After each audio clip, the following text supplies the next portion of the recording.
ते काय बरंच म्हणते बा थायरॉइड काहीतरी म्हणले बा, एक जण सकाळी चिठ्ठी आली ती थायरॉइड का काहीतरी म्हणले. त्याच्यातून आता ते पण मग नेमकं ते काय माहीत नाही, पण हे गिळायचं काय म्हणतं, गिळताना दुखत असलं असं जर म्हणलं ना, आतल्या बाजूनं, बाहेरच्या बाजूनं आता आपण गोमित्राचं याचं त्याचा विधी सांगितलं, पण आतल्या बाजूनं असं काही होता राहिलं ना, काही होऊ द्या. बेलाचे पानं जे आहे ना, बेलाचे पानं 5 पानं घ्यायची, 3 पानं 5 म्हणजे ती 5 ते 15 झाली. मग ही पानं एका पातेल्यामध्ये पाणी घेऊन त्याच्यामध्ये निम्याचे भर गल्लासभर 2 गल्लास पाणी घेतलं तर फक्त गळवट गल्लास राहिला असं ते उकळून घ्यायचं खळाखळा आणि ते गाळून घ्यायचं. चवीपुरतं थोडंसं गुळ टाकायचं वाटलं असतं. चहा प्यायच्या ऐवजी हेच पेत जायचं.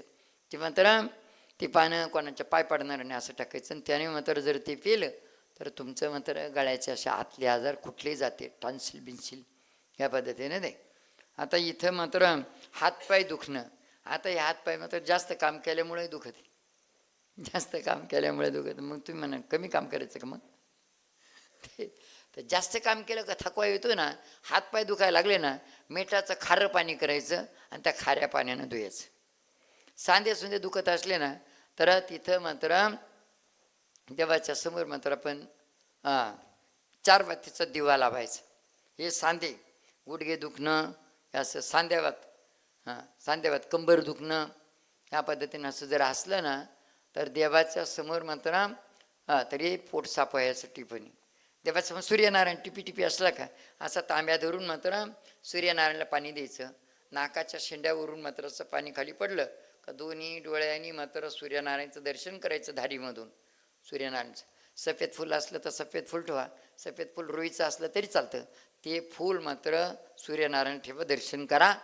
नंतर मग आपल्या घरामध्ये आलं का तेवढं एक तांब्या भरून ठेवा, त्याच्यामध्ये पाणी ठेवून थोडीशी विभूती टाकून ठेवा, ते झाकून ठेवा आणि घरामध्ये 4 वातीचा दिवा लावा. आता 4 वातीचा दिवा म्हणले तुम्ही 2च करणार आणि अशी अधिकची फुली लावणार. तर तिथं मात्र 4 वातीमध्ये एक जर उंदरांना किंवा मांजरांना नेली तर ती दुसरी जाईल, म्हणजे 2 जातील ना. एक जर नेली आणि दुसरी नेली तर मग तो दिवाच विझून जाईल. इथं मात्र जर समजा सेपरेट 4 वाटी लावा. एक जरी उंदरा मांजरांना नेली तर 3 राहतील आणि दुसरी नेली तर 2 राहील आणि तिसरी नेली तर मग मांजराच्या मिशा जळून जाईल, मग ते चौथी येणार नाही, चौथी तर राहील. दिव्याला तेल दिलं ते दिव्याचं झालं, त्याच्यावरती आपला अधिकार नाही. परंतु मात्र संध्याकाळी जेवणं खावणं झाली झोपायच्या अगोदर देवाचं दर्शन करा आणि ते मात्र जे पाणी ठेवलं भाऊदादांनी मात्र हे दोन्ही बोटं मात्र असे फिरवायचे. हे 2 बोटं हे 2 बोटं फिरवायचे, देवी देवतेच्या मंत्राचं जप करत फिरवायचे आणि ते पाणी एका दमात पिऊन घ्यायचं. हे पोट साफ व्हायसाठी, पोटात काही गडबड गुरबड असेल तर. आणि त्याच्यात माता भगिनींनी डाव्या हाताचे 2 बोट असे फिरवायचे, ते पिऊन हे पोट साफ व्हायसाठी. मग आता दिव्यामधलं तेल ते दिव्याचंच झालं, त्या दिव्यातलं चमच्याभर तेल काढून घ्यायचं आणि 1.5 चमचा त्याच्यात टाकून द्यायचं. आपण चमच्याभर घेतलं 1.5 चमचा टाकून द्यायचं आणि त्याच तेलाने हे गुडघे सांधे कंबर या अशा पद्धतीनं मालिश करा. 2-3 दिवस मात्र मालिश करा. तुमचे सांधे सुंदे दुखणं कंबर दुखणं हे मात्र नीट होईल, अनुभव घ्या. म्हणून अशा पद्धतीनं पोट साफ होत नसलं तर त्याच्याकरता मात्र गुळ ओवा आणि लसणाचा प्रसाद विधी करून देत असतो. आता इथं मात्र जर समजा तिथं गुळाचा प्रसाद मध्ये ओवा एकत्र करायचा आणि आपण लसणाच्या पाकळ्या मात्र चावून खायच्या जेवणाच्या 2 तास अगोदर. मग सायंकाळी 5:30ला बी, सकाळी पण जेवणाच्या 2 तास अगोदर. तर इथं मात्र माता भगिनींनी विधी करत असल्या विषम संख्येमध्ये, जसं 1, 3, 5, 7, तसं भाऊदादांनी समसंख्येमध्ये 2, 4, 6, 8, 10 अशा पद्धतीनं लसणाच्या पाकळ्या चावून खायच्या आणि ते गूळ ओवा एकत्र केलेला गूळ खायचा 2-3 तास पोट साफ व्हायसाठी. मुळेदाचा आजार असेल तर त्या ठिकाणी गवारचा पाला जर असला तुमच्याकडं तर काळे मिरे घेऊन यायचे. काळे मिरे विधी करून दिले. सकाळी मात्र अशा पद्धतीनं ते आपलं गवारच्या झाडाला गोरणीच्या शेंगा, खादिसामध्ये त्याला वांजाण्या शेंगा म्हणते.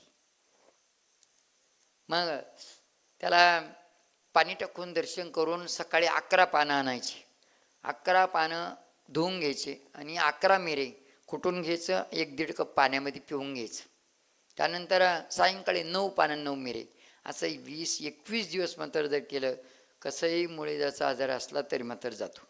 त्याच्यामध्ये जर समजा गवारचं पाला नाही मिळाला तर सुके अंजीर ते काडकीत ओवलेले ते मात्र असेच समसंख्येमध्ये बहुदादांनी विषम संगत माता भगिनींनी ते भिजत ठेवायचे आणि एवढं एवढं मात्र भिजले एवढ्या एवढ्या डब्बीमध्ये ते चावून चावून खायचे आणि ते पाणी पिऊन प्यायचं अशा पद्धतीनं.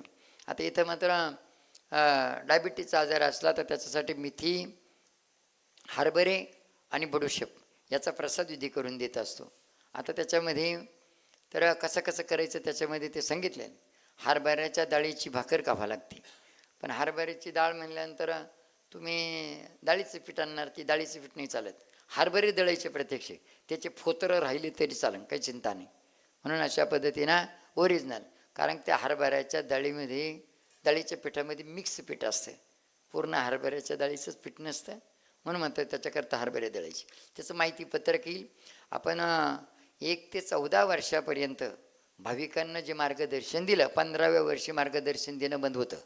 1 ते 14 वर्षापर्यंत भाविकांना मार्गदर्शन दिलं. त्या मार्गदर्शनाच्या चिठ्ठ्या भाविकांकडे होत्या, त्या जमा करून घेतल्या आणि त्याच्यावरती जवळजवळ 376-77 माहितीपत्रक आहे आमच्याकडं. कशासाठी पण, म्हणजे तुमचा एकही प्रश्न नाही. तब्येत कमी करायचं आहे आणि तब्येत वाढवायचं आहे, शेती व्यवसायाबद्दल आहे, लग्न, म्हणजे सगळंच जनरल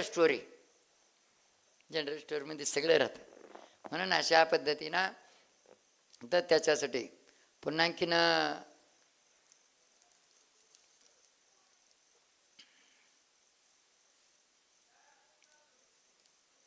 तर एकदा एक बाबांचा उजवा हात जो हलतो त्याच्यामध्ये, म्हणजे ते काय बा असं शारीरिक आजार नाही तो, परंतु त्याच्या तुम्हाला नेमकं काय खाण्यापिण्याची इच्छा होते त्याच्याबद्दल तुम्हाला अनुष्ठानानंतर मार्गदर्शन देऊ.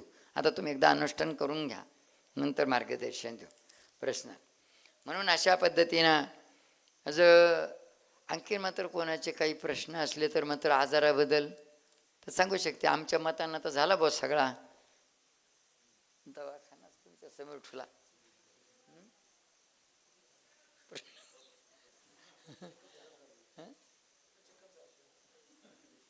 तर म्हणून मात्र अशा पद्धतीनं हे तुझं आहे तुझं पशी, तरी तू जागा चुकलास.